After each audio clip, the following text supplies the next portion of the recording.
Good morning dear students. આજે આપણે જ્યાંથી અટક્યા હતા ત્યાંથી આગળ વધીએ. થોડું ઇક્વેશનનું રિવિઝન કરી નાખીએ જેથી કરીને આપણને કોઈ પ્રોબ્લેમ ન થાય. સૌથી પહેલું આપણું જે મેઇન ઇક્વેશન છે, the heat pass through the rectangular pass through the plane, it is Q is equal to minus K A delta Q delta T upon delta x into delta small t. Delta small ટીને તમે અપોનમાં મૂકશો તો q upon delta small T it is h. h is equal to called heat current and this is minus ka delta t upon delta x. Okay, in steady state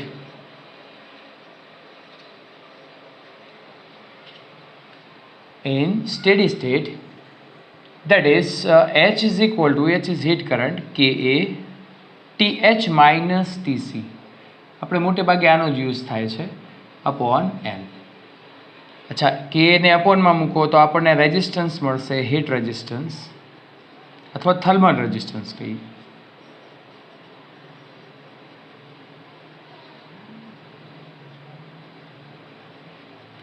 This is RH is equal to L upon K. Okay. પછી parallel અને series connection. Parallel connection of slab. તો સ્લેબનું parallel connection બહુ simple છે. એમાં આપણને equivalent heat conductivity અથવા તો thermal conductivity that is K1A1 plus K2A2 plus up to KNAN divide by A1 plus A2 plus up to AN. એ same હોય, L તો સેમ હોય જ તે, તો K1 plus K2 plus up to KN divide by N. Okay, પછી series કનેક્શનની વાત કરીએ તો પેરેલલ કનેક્શનમાં આ ધ્યાન રાખવાનું છે કે હીટ થર્મલ કરંટ અથવા તો heat current that is H is equal two પેરેલલમાં થશે H is equal two H1 plus H2 plus up two HN. Okay, પછી જોશું આપણે સિરીઝ કનેક્શન. તો સિરીઝ કનેક્શન માટે K is equal to L1 plus L2 plus up to Ln divided by L1 upon K1 plus L2 upon K2 plus up to Ln upon Kn. હવે જો length same હોય તો એનું equation છે એ આ રીતે થાય. K is equal to N 1 upon L1 plus 1 upon L2 plus up to 1 upon Ln. N is equal to number of slab. N is equal to what? Number of slab. Yes, તો હવે આપણે બીજું કામ કરીએ. આમાં છે suppose કે 2 blocks હોય, 2 સ્લેબ આપેલું હોય તો that is K is equal to 2 K1 K2. Done? Yes, so this is the revision of total conductivity formula. Okay, now we will start beginner box 2. Okay, beginner box 2 માં આપણે આ જ કામ કરવાનું છે, આ જ ફોર્મ્યુલા, આ જ કન્સેપ્ટનો યુઝ કરવાનો છે. તો હવે આપણે સ્ટાર્ટ કરીએ છીએ બિગિનર બોક્સ 2. બહુ શાંતિથી કામ કરજો કારણ કે અમુક વસ્તુઓ એવી છે, અમુક થિંકિંગ આપણે કરવું પડે છે. જો આપણા મગજમાં એ ન આવે તો એ સમ આપણે આગળ ગણી શકીએ નહીં.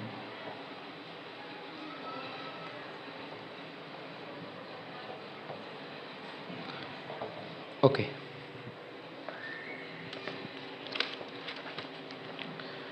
બિગિનર બોક્સ 3 ફર્સ્ટ તમારે હોમવર્કમાં કરવાનો છે.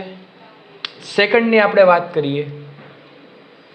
Okay, 2 metal cubes with a 3 cm edge એટલે આપણે એને લેન્થ કહી દઈએ, that is a 3 cm, 3 into 10⁻⁻² meter copper and aluminium are arrange as shown in figure. એટલે ફિગરમાં આપણને આ રીતે કીધું છે.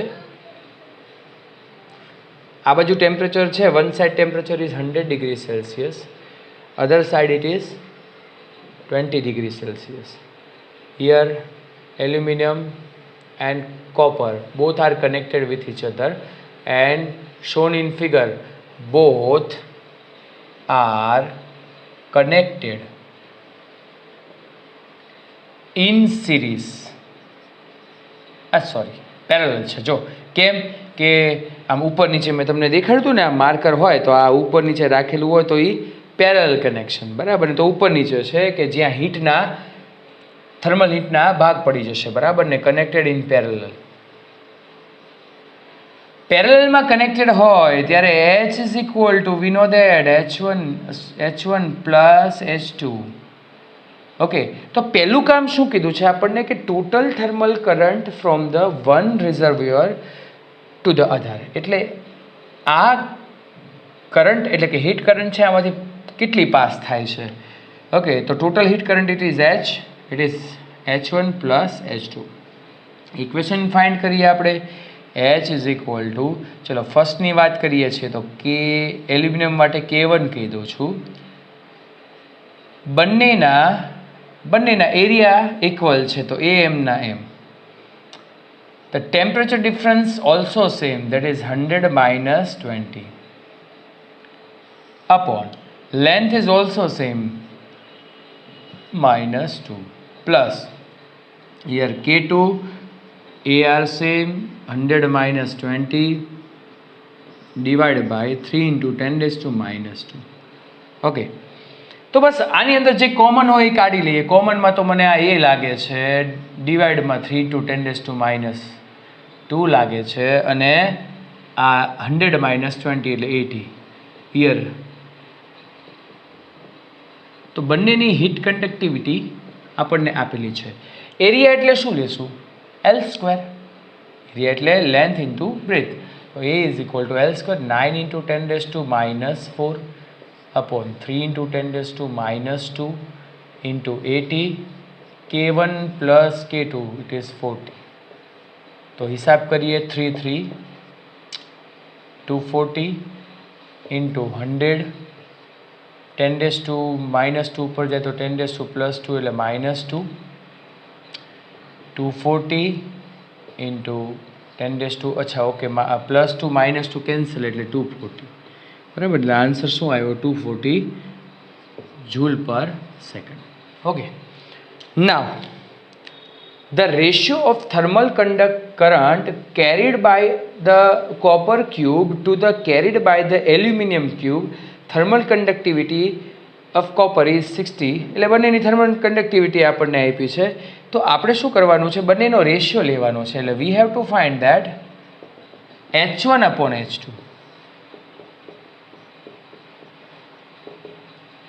આપણે H1 upon H2 ફાઇન્ડ કરો તો બહુ સિમ્પલ વસ્તુ થઈ ગઈ. આ જે બંને ટર્મ્સ છે ને એને એકબીજાના ન્યુમરેટર અને ડિનોમિનેટરમાં મૂકી દો તો શું સેમ છે? એ કેન્સલ થઈ જશે. આ પણ સેમ છે, એ કેન્સલ થઈ જશે, આ પણ કેન્સલ. તો only just K1 upon K2 is remaining and we know that K1 is equal to, for the aluminium માટે શું છે? 40 upon 60. તો that is H1 upon H2. તો આન્સર ઇઝ 2/3. Okay, simple. બસ ખાલી તમને ઓળખતા આવડવું જોઈએ કે અહીંયા આપણે આ બંને પેરેલલ કનેક્શનમાં છે. ઓકે, નાઉ થર્ડ વન.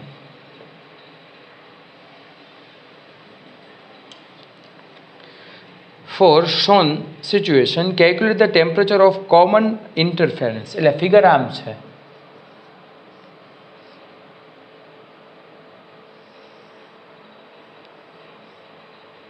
આ 100 ડિગ્રી સેલ્સિયસ, 0 ડિગ્રી સેલ્સિયસ, અને અહીંયા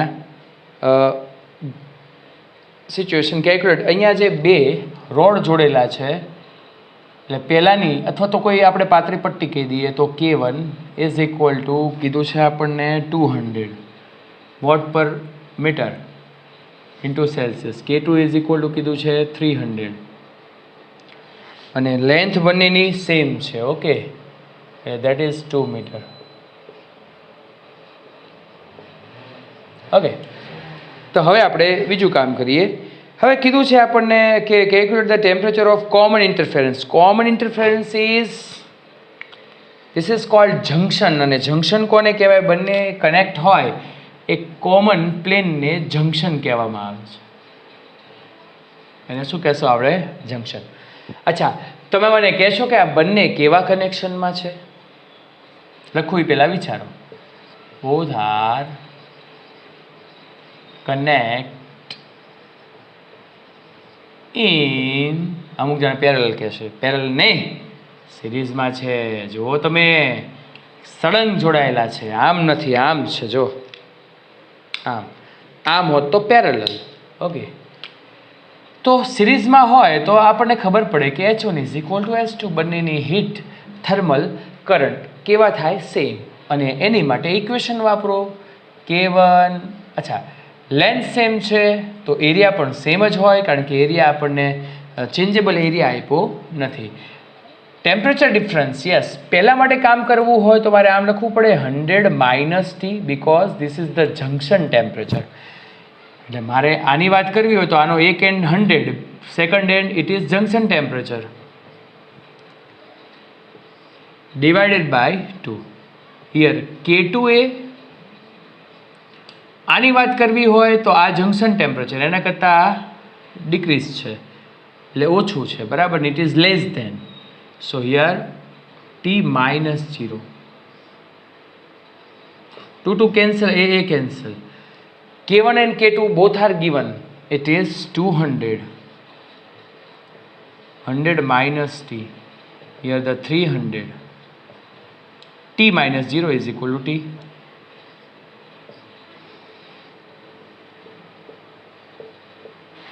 ઓકે, હવે 2 ને અંદર લઈ જવું તો 200, 200. સો T is equal two 40 degree Celsius. Okay, તો 40 ડિગ્રી સેલ્સિયસ આપણો આન્સર છે. કેટલો સહેલો સમ થઈ ગયો આપણને જ્યારે ખબર પડી જાય કે it is connected in series and parallel. Bus just આપણે ઇક્વેશન જ અપ્લાય કરવાનું છે, બીજું કાંઈ નથી. ઓકે, ચલો ત્યાર પછી 4th નથી ગણવાનું, એમાં થોડી ભૂલ છે. 5th જોઈએ આપણે.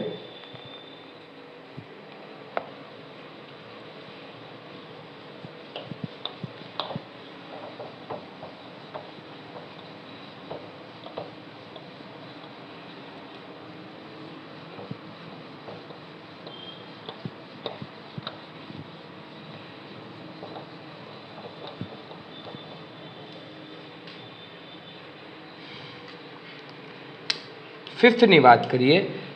કેટલું સહેલું. જો આ તે the temperature at the one end of the uniform rod of length, આપણને એ લેન્થ કેટલી કીધી છે? That is 100 centimetre.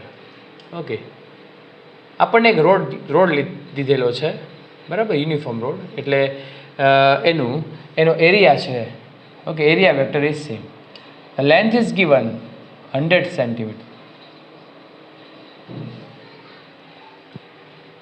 Are respectively 95 degree Celsius and 5 degree Celsius. એટલે અહીંયા એનું ટેમ્પરેચર છે that is 95 degree Celsius and here it is 5 degree Celsius.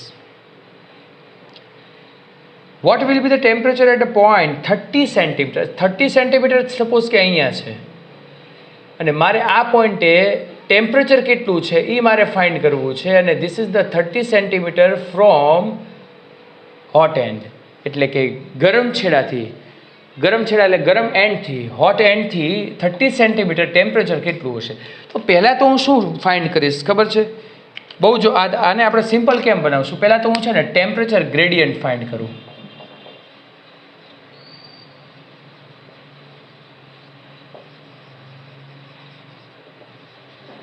તો temperature gradient delta T upon delta X. Okay, અચ્છા, delta T is equal to what? 95 minus 5. This is the temperature difference. Delta x એટલે બે એન્ડનો distance કેટલું છે? 100. તો this is 0.9. આની calculation કરવાની. It is degree પર સેન્ટીમીટર. એટલે આનો મિનિંગ શું થાય કે જેમ જેમ આપણે હોટ એન્ડથી કોલ્ડ એન્ડ તરફ જઈએ, બરાબર ને, if we going from the hot end to cold end at this time 0.9 degree Celsius temperature decrease થાય. It is per unit centimetre. એટલે temperature 0.9 degree Celsius decrease at per unit length. At per unit length. એટલે પર unit લેન્થનું meaning શું થાય કે 1 centimetre આગળ ખસું temperature is 0.9 degrees. પાછો 1 centimetre આગળ ખસું તો 0.9 સેલ્સિયસ ડિક્રીઝ થાય. તો બસ simple, centimetre and decrease in temperature.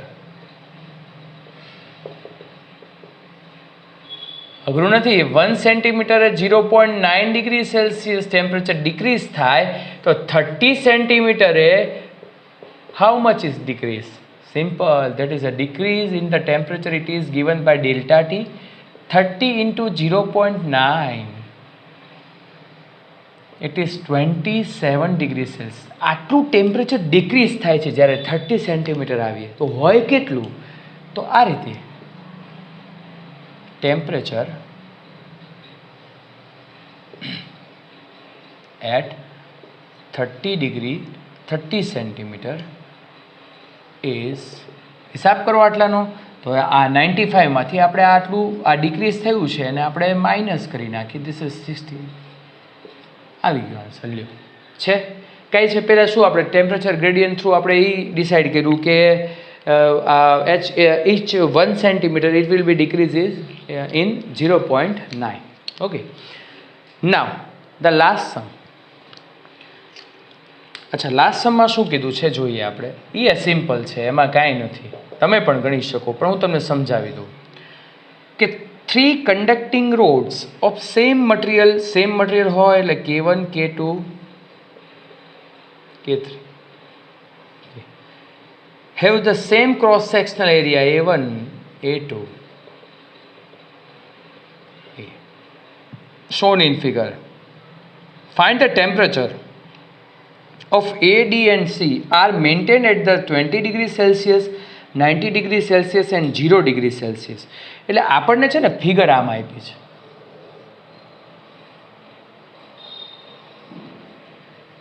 એ અહીંયા છે, B, C and D.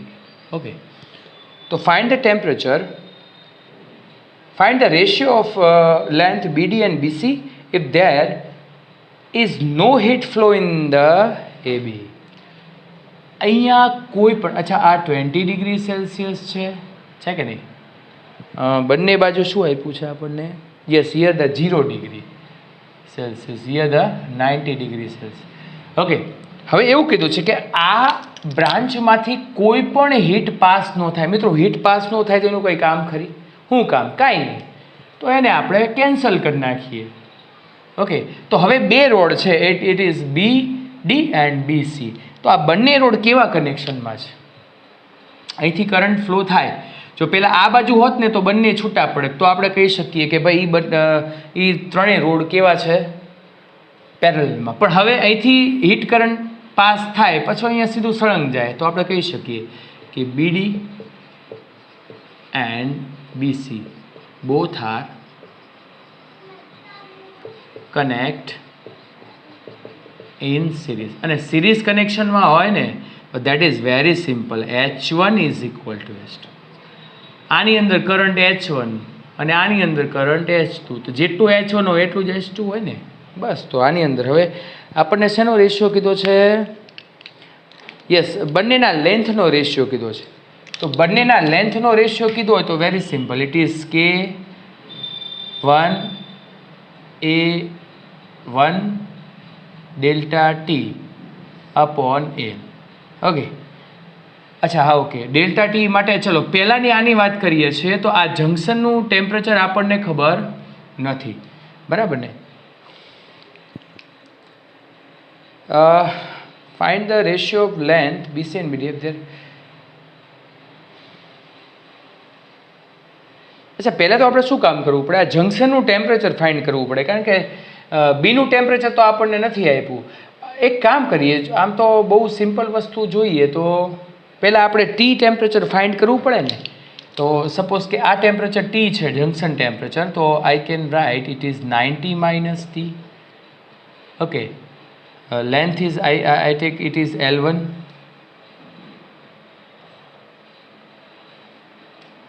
આમાં ગડબડ છે જ, મને એવું લાગે છે કે લેન્થનો રેશિયો નહીં હોય.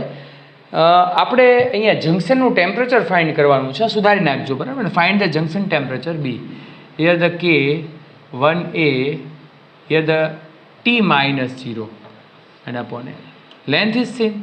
ઓકે, બધું જ કેન્સલ થઈ જશે કારણ કે K A બધું જ સેમ છે. And 90 degree, 90 minus T is equal to T. So 90 is equal to 2T and T is equal to શું થશે? 45 ડિગ્રી સેલ્સિયસ. જો કદાચ લેન્થ હવે કીધું હોય, બરાબર ને, તો પછી આપણે આ લેન્થને એમને એમ રાખવી પડે, તો પછી ટી ન ફાઇન્ડ કરી શકાય. કારણ કે તો હા સોરી, ચલો આપણે ભૂલ કરી છે, ભૂલને સુધારી નાખીએ. ભૂલને કઈ રીતે સુધારશું? આ રીતે H1 is equal to H2 તો રાઈટ છે. ઓકે, પણ ડિયર સ્ટુડન્ટ્સ, આજે આપણે થર્ડ બ્રાન્ચ જે કેન્સલ કરીને એ કેન્સલ કરીએ, પણ એને ટેમ્પરેચર કેન્સલ ન થાય. અહીંયા હતું ને, ટેમ્પરેચર આપણે અહીંયા લખી શકીએ. હા, હવે ફાઇન. ઓકે, તો K એ સેમ છે 90 માઇનસ 20 ડિવાઈડ બાય L1. અહીંયા K અને A સેમ છે, તો હિયર ધ 20 માઇનસ 0. તો K A cancel, 90 minus 70 upon L1. આની L1 કહી દઉં અને આની લેન્થ શું કહી દઉં? L2. Okay, here the 20 upon L2. તો L1 અપોન L2 આ કામ કરવું છે સામેની બાજુ, તો 70/2 20. બસ, તો લેન્થનો રેશિયો આન્સર આપણો મળી ગયો, બરાબર ને? એટલે આ ધ્યાન રાખવું, અહીંયા કરંટ ફ્લો નથી થતો, તો અહીંનું ટેમ્પરેચર તમારે અહીંયા લઈ લેવાનું, એ બ્રાન્ચને તમારે નેગ્લેક્ટ કરી નાખવાની. ઓકે, તો મિત્રો આટલે સુધી રાખીએ છીએ.